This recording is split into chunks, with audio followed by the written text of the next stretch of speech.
या सोच अन्तर्गत नै आएको थियो। तर पछि यो कार्यक्रम भएको कारणले गर्दा म यहाँहरू सबैलाई बधाई भन्न चाहन्छु। मलाई खुसी पनि लागेको छ नवप्रवर्तनकर्ताको रूपमा, आविष्कारकर्ताको रूपमा महिलाहरूको पनि सहभागिता देखिराखेको छु। र मैले विश्वविद्यालयका कन्भोकेसनहरूमा अरू धेरै कार्यक्रममा के भनेको छु भने हाम्रो पुस्ताले नेपालमा लामो राजनीतिक लडाइँ गरेर मुलुकलाई यो ठाउँसम्म ल्यायो। अहिले हामी समाजवादी संघीय लोकतान्त्रिक गणतन्त्रात्मक प्रणालीमा छौँ। 72को संविधान र त्यसको आधारमा नयाँ प्रणालीमा छौँ। अब हामीले केही दशकभित्रै हाम्रो मुलुकलाई समृद्ध बनाउनु पर्ने छ। नेपाली जनतालाई सुखी र खुसी बनाउनु पर्ने छ। र यो नारा होइन, यसलाई यथार्थमा बदल्नुपर्छ। त्यो कुराको लागि यो समृद्धिलाई केन्द्रबिन्दुमा राखेर काम गर्ने नयाँ पुस्ता नआइकन चाहिँ त्यो सफल हुँदैन। त्यसैले अहिले हामी यो समृद्धिको राष्ट्रिय अभियानलाई एकदम उच्च प्राथमिकतामा लिएर अगाडि बढिरहेको बेलामा त्यसको महत्त्वपूर्ण नयाँ शक्ति चाहिँ यहाँ आएको छ। मलाई लाग्छ तपाईँहरू राष्ट्रपति समर्पित भएर यो ढङ्गले अगाडि बढ्नुभयो भनेदेखि त्यो हामीले सोचेको त्यो सपना पनि धेरै टाढाको विषय होइन। केही वर्षभित्रै हामी त्यसलाई सही ढङ्गले अगाडि बढाउँछौँ भन्ने विश्वास छ। त्यसैले म यो कार्यक्रममा यहाँको साथमा छु। कोभिड-19को सङ्क्रमण फैलिएको नमुना नेपाल सरकार मन्त्री परिषदले चैत्र 11देखि बन्दाबन्दीको नीति दिएको यहाँहरू सबैलाई जानकारी हुन्छ। नेपालमा कोभिड महामारीको सुरुवाती दिनहरू सबैका लागि एकातिर आकस्मिक रह्यो भने अर्कोतिर बाध्यात्मक बन्दाबन्दीका कारण मानिसको दैनिक कार्य श्रृङ्खला छुटेर घरबाट बाहिर निस्कन नसक्ने अवस्था भयो। अब अगाडि के हुने हो भन्ने डर र अनुरोधता आम मानिसदेखि नीति निर्माता सबैमा व्याप्त रह्यो। विश्व परिस्थिति पनि योभन्दा बेग्लै देखिएको थिएन। WHO लगायत संस्थाहरू प्रभावबारे निरन्तर धारणा गरिरहेका थिए। शक्तिशाली भनिएका मुलुकहरूमा पनि कोभिड-19 महामारीसँग जुझ्न चाहिने नीतिदेखि उपकरणको कमी देखिएको थियो। कोभिडको सुरुवात भएको मुलुक चाइनाले आफ्नो मुलुकभित्र सङ्क्रमण फैलिन नदिन केही सफलता हासिल गरिरहेको थियो भने अमेरिका लगायत युरोपेली मुलुकहरूमा सङ्क्रमण तेजीका साथ फैलिरहेको थियो। विपद अप्रत्याशित रूपमै आउँछ। जनस्वास्थ्य महामारीले त विश्वलाई नै प्रभावित गर्दछ। शिक्षा विज्ञान प्रविधि मन्त्रालयले विपदमा बनाउनुपर्ने दृष्टिकोण निर्माण गर्न, शिक्षामा हुने सम्भावित क्षतिको प्रक्षेपण गर्दै क्षति न्यूनीकरण गर्ने उपायबारे अध्ययन गर्न, तत्कालीन, मध्यकालीन र दीर्घकालीन नीति र कार्यक्रम प्रारूप तयार गर्न र वैज्ञानिक जगत, प्रविधि र नवप्रवर्तनकर्ताहरूको भूमिका मुखरित गर्न बन्दाबन्दीको बिच चैत्र 15 गते मन्त्री स्तरीय निर्णयबाट हाम्रो पूर्व मन्त्री गणेश शाहको संवेदकत्वमा हामीले मूल समिति बनायौँ र त्यसमा 9वटा उपसमितिहरू थिए।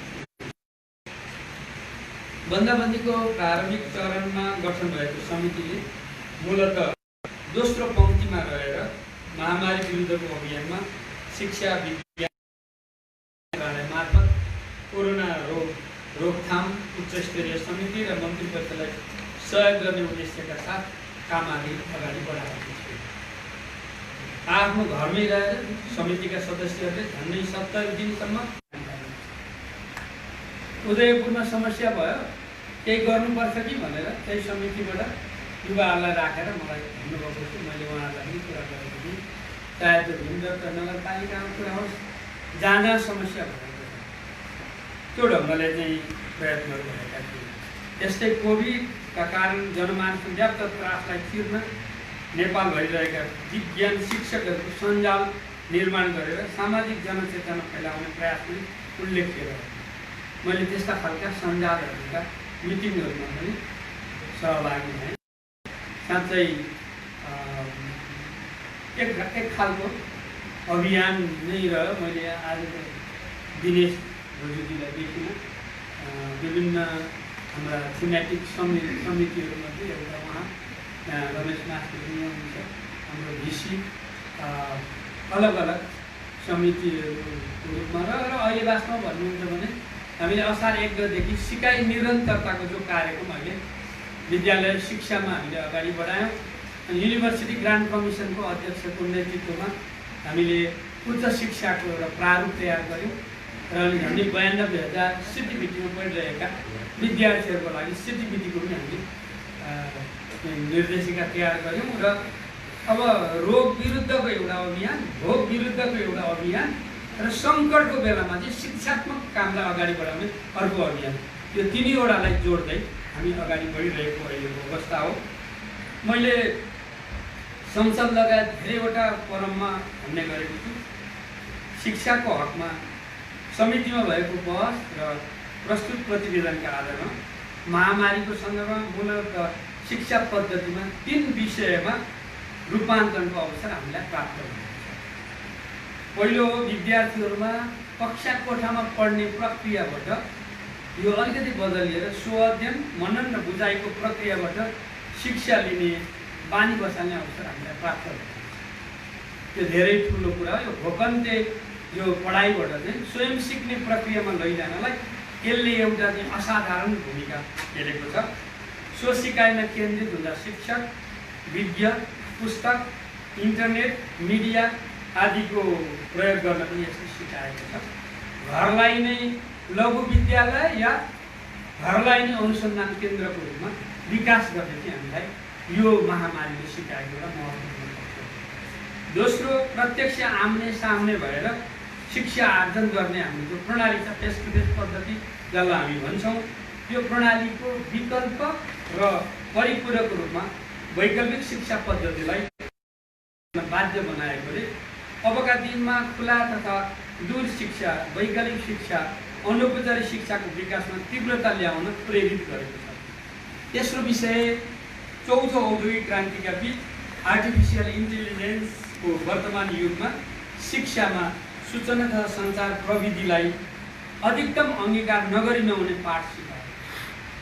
समग्रमा भन्दा ज्ञान हस्तान्तरणमा केन्द्रित विद्यमान शिक्षा प्रणालीमा रूपान्तरण गरी ज्ञान हस्तान्तरणका साथै ज्ञान निर्माणमा केन्द्रित शिक्षा प्रणाली विकास गर्ने अवसर हामीलाई यो कोभिडले, यो महामारीले, यो विपत्तिले भनेको छ। धेरै प्रयत्नका बावजुद मन्त्रालयद्वारा गठित समितिले आर्जन गरेको ऊर्जा कोभिड रोकथाममा नेपालको विज्ञान प्रविधि क्षेत्रमा रहेको झन्डै 90,000 जनशक्ति लगायत उपलब्ध उपकरणहरूको तार्किक परिचालन हुन सकेन भन्ने मलाई लाग्छ। मैले तपाईँलाई प्रश्नसँग भन्नुपर्दछ, सायद छोटो समयका कारण हामीले व्यवहारिक रूपमा अन्य सरोकारवालाहरूलाई बुझाउन नसकेको, संयोजन गर्न नसकेको मलाई अनुभूति पनि भएको छ। यद्यपि मलाई आशा छ समितिका वरिपरि भएका कामहरू, बनेका संरचनाहरूले आगामी दिनमा पनि नेपाली समाजमा आफ्नो छाप छोड्ने गरी निरन्तर जारी राख्ने, यो आजको तपाईँहरूको उपस्थिति पनि त्यही श्रृङ्खलाको एउटा महत्त्वपूर्ण पक्ष हो भन्ने मलाई लाग्दछ। आउने दिनहरूमा विज्ञान प्रविधिको क्षेत्रमा गर्नुपर्ने कामलाई प्रभावकारी बनाउनका लागि नासको भूमिका बढेर गएको मैले महसुस गरेको छु। मलाई विश्वास छ कोभिड रोकथामका लागि बन्दाबन्दीको बिच नासमा सुरु भएको कामले गति लिँदै नेपाली जनताको मन छुने परिणाम ल्याउन सफल हुनेछ। अहिले भर्खरै पनि मैले यहाँ आउनु अगाडि एउटा यहाँहरूले गरिरहनु भएको छोटो समयको कामको प्रगति पनि हेर्न पाएँ, एकदम खुसी लागिरहेको छ। यो ठिक ढङ्गले गुणात्मक ढङ्गले काम गर्दै गइसक्यो, ढिलो चाँडो त्यो स्थापित हुन्छ नि त्यो कुराहरू। अनि झन्डै 28 महिना अगाडि मैले मन्त्रालय सम्हाल्ने बित्तिकै भनेको थिएँ, म यसपटक शिक्षा मन्त्री मात्र होइन, शिक्षामा विज्ञान प्रविधिलाई मिलाएर अगाडि बढाउन मन्त्रीको जिम्मेवारीमा आएको छु। शिक्षालाई श्रमसित, श्रमलाई सिपसित, सिपलाई उत्पादनसित र उत्पादनलाई समृद्धिसँग जोड्ने गरी अघि बढ्ने कुरा मैले राखेको थिएँ। मेरो मार्गचित्रमा पनि यो थियो। यसैको वरिपरि समग्र हाम्रो प्रणालीलाई परिवर्तन गर्ने दिशामा हामी लागेका हौँ। मेरो पहिलो भनाइ नै के थियो भने मैले विज्ञान प्रविधि मन्त्रालयको व्यावहारिक अनुभूति हुने गरी समग्र मन्त्रालयको बाहिरी र भित्री संरचना तथा त्यस अनुरूप बनाउने दिशामा लाग्नुपर्छु। यद्यपि हामीले भने जस्तै भन्दा सबै घटनाक्रम अगाडि बढ्दैन। मलाई खुसी लागेको छ हिजो मात्रै हामीले नेपाल बाहिर पढ्न जाने हाम्रा विद्यार्थीहरूलाई मन्त्रालय अन्तर्गत निकायबाट दिइँदै आएको अनुमति एनओसीलाई अनलाइन प्रविधि मार्फत दिने कार्य हिजो मात्रै हामी सुरु गरेका छौँ। अब हामी राष्ट्रिय परीक्षा बोर्ड र अन्य हाम्रा निकायको संरचनालाई हामी विस्तार गर्ने क्रममा छौँ। 15 वर्षपछि पोहोर साल हामीले विज्ञान प्रविधि तथा नवप्रवर्तन नीति ल्याएका थियौँ। अघि हाम्रो पूर्व मन्त्रीज्यूले यहाँहरू सबैलाई अध्ययन गर्नको लागि भनिसक्नु भएको छ। हाम्रो यहाँ चलन के रह्यो भन्दाखेरि नीतिहरू आउँछन्, तर नीतिहरू पढ्ने, अध्ययन गर्ने, त्यसलाई कार्यान्वयन गर्ने दिशामा अलि हामी पछाडि छौँ। नीति ल्याएपछि नै ऐनहरू बनाउने हो। हाम्रो पहिले ऐन बनाउने, पछि नीति खोज्ने खालको हाम्रो स्थिति रह्यो। हामी सुल्टो बाटोमा अहिले हिँड्ने क्रममा हामी छौँ। यो पनि धेरै मेहनत गरेर हाम्रा चाहिँ वैज्ञानिक साथीहरूले मेहनत गरेर बनाएको विषय हो। नेपालभित्र विज्ञान प्रविधि क्षेत्रलाई अगाडि बढाउन उक्त नीतिको कार्यान्वयनमा वैज्ञानिक समुदायले अग्रसरता लिनु जरुरी छ। जसलाई जे विषयमा जानकारी छ, जो जुन क्षेत्रमा पछाडि परेछ, को अगाडि नबढिकन त अर्को कसैले गरिदिएर त सफल हुन्छ। त्यही कारण यो वैज्ञानिक समुदायकै भूमिका हो यसलाई कार्यान्वयन गर्ने दिशामा आफूलाई चाहिँ फ्रन्टलाइनमा ल्याउनु। मैले मन्त्रालयका साथीहरूलाई भन्ने गरेको छु, विज्ञान प्रविधिको क्षेत्र अगाडि बढाउन यसमा विद्यमान समस्याहरूलाई हामीले ब्युरोक्रेटिक ढङ्गले हेरेर हल हुँदैन। मन्त्रालयमा भनेको छु, अरू समारोहमा पनि भनेको छु मैले। वास्तवमा यसलाई धेरै जनमुखी कोणबाट हल गर्न खोज्दा मात्रै हामी गन्तव्यमा पुग्न सक्छौँ। ब्युरोक्रेसीको सहयोग जरुरी पर्छ, तर ब्युरोक्रेसीको वरिपरि मात्रै समाधान खोजियो भनेदेखि हामी आफै गुमराहमा हुन्छौँ। हामी आफू पनि सही दिशामा नगइराखेको हुन्छ। त्यस कारणले यो वैज्ञानिक समुदायको एउटा सानो जमघट भएको कारणले यसको भूमिका चाहिँ अलिक महत्त्वपूर्ण छ भन्नलाई मैले यसलाई जोड दिएको छु। नेपालको संविधानले विज्ञान तथा प्रविधिलाई देशको विकाससित आबद्ध गर्दै वैज्ञानिक अध्ययन, अनुसन्धान एवं विज्ञान र प्रविधिको आविष्कार, उन्नयन र विकासमा लगानी अभिवृद्धि गर्ने तथा वैज्ञानिक, प्राविधिक, बौद्धिक र विशिष्ट प्रतिभाहरूको संरक्षण गर्ने गरी मार्गनिर्देशन गरेको यहाँहरू सबैलाई जानकारी छ।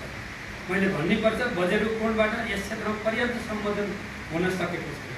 अझै यो कोभिडको बेलामा त शिक्षा विज्ञान प्रविधि मन्त्रालयको बजेट घटेन। मैले त्यसैमा पनि संसदमा भन्दा पनि मैले धन्यवाद दिएको छु, किनभने त्यस्ता 18वटा मुलुकमा नेपाल परेको छ जसको अहिले चाहिँ विकासको कोणबाट हेर्दा नेगेटिभ सूचीमा गइसकेको छैन। त्यसैले यो आशा गर्ने ठाउँहरू छन्। हामीले ठिक ढङ्गले पहल र प्रयत्न गर्दै जानुपर्ने हुन्छ। तर म के विश्वास दिलाउन चाहन्छु भने बजेटको कारणले यस क्षेत्रमा हुनुपर्ने कामलाई रोक्ने अवस्था दिइने छैन। हामी सबैले अभियान चलाउँदै गइसकेपछि त्यो स्थिति पनि सिर्जना हुन्छ। अहिले नेपाली समाजमा एकदम व्याप्त नकारात्मकता त्यो त्यसले चाहिँ यो एउटा ठुलो विषय। दुईजना मान्छे बसेर कुरा गर्न थाल्यो भने नेगेटिभबाट सुरु हुन्छ। त्यसलाई बदल्नु पर्यो र सकारात्मकता कहाँ छ त्यो खोजी गर्नु पर्यो।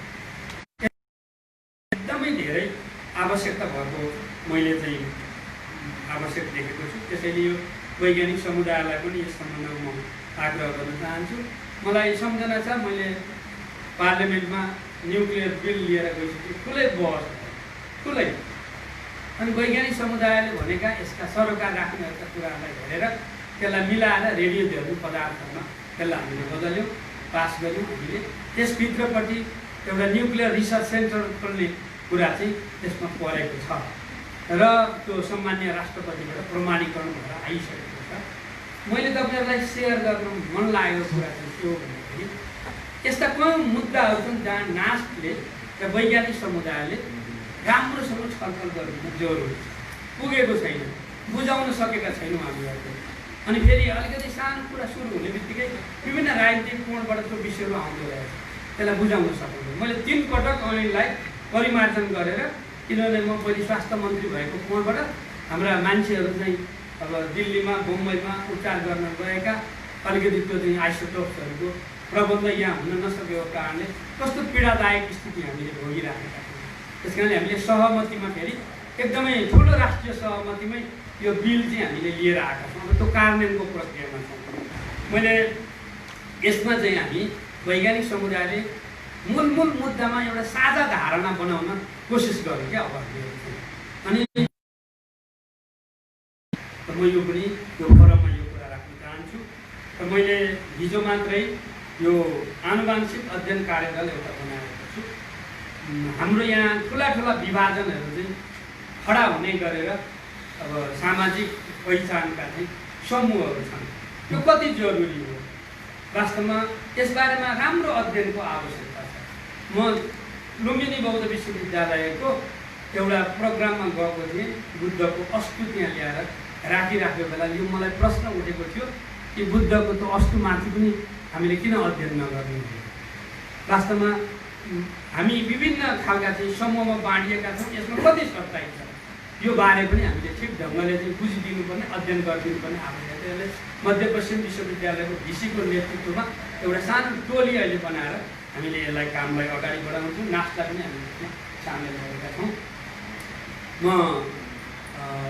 हामीले गर्नुपर्ने धेरै कामहरू छन्। एकदम हेर्दाखेरि त धेरै अपेक्षाहरू छन्, तर महत्त्वपूर्ण कामहरू हामीले आफ्नो ठाउँबाट गुणात्मक महत्त्व सहित गऱ्यौँ भने त्यो ठाउँमा पनि हामी पुग्छौँ। अन्त्यमा कोभिड-19 महामारीको कारण विश्वका सबै मुलुकहरूको सामाजिक आर्थिक क्षेत्र प्रभावित बनेको सर्वविदितै छ। यसबाट नेपाल पनि अछुतो छैन। यो सङ्कट कति लम्बिन्छ ठ्याक्कै भन्न सक्ने अवस्थामा अहिले हामी छैनौँ। कोभिड सङ्क्रमण रोक्ने भ्याक्सिन अझै नबनिसकेको युवा वैज्ञानिकको कुरा सुनिसकेपछि, त्यहाँ तपाईँहरूको उपस्थिति हेरिसकेपछि मलाई चाहिँ के लागेको छ भन्दाखेरि त्यो नवप्रवर्तनकारी सोच प्रतिपादन गर्न सक्षम भएको गहिरो महसुस पनि भएको छ। जुन दिन हामीले यो विज्ञान प्रविधि र नवप्रवर्तन नीतिलाई सार्वजनिक गऱ्यौँ त्यतिखेर पनि मैले भनेको थिएँ एउटा महत्त्वपूर्ण नयाँ युवा शक्ति चाहिँ नेपालमा आएको छ। यसलाई चाहिँ हामीले ठिक ढङ्गले समेट्न सक्नुपर्छ भनेर मन्त्रालयलाई पनि भनेको थिएँ। त्यसैले तपाईँहरू व्यवस्थित ढङ्गले, सृजनात्मक ढङ्गले आफ्नो कामलाई चाहिँ हेरिदिनुहोस्। व्यक्तिको लागि पनि हुनसक्छ काम, परिवारको लागि पनि हुनसक्छ, राष्ट्रको लागि पनि हुनसक्छ। यिनीहरू एकअर्कासँग अन्तर सम्बन्धित छन्। अहिलेको कोभिडको यो विपदको बेलामा त नेपाल फर्किने प्रक्रिया एकदम तीव्र गतिमा अगाडि बढिरहेको छ। त्यसका हामीले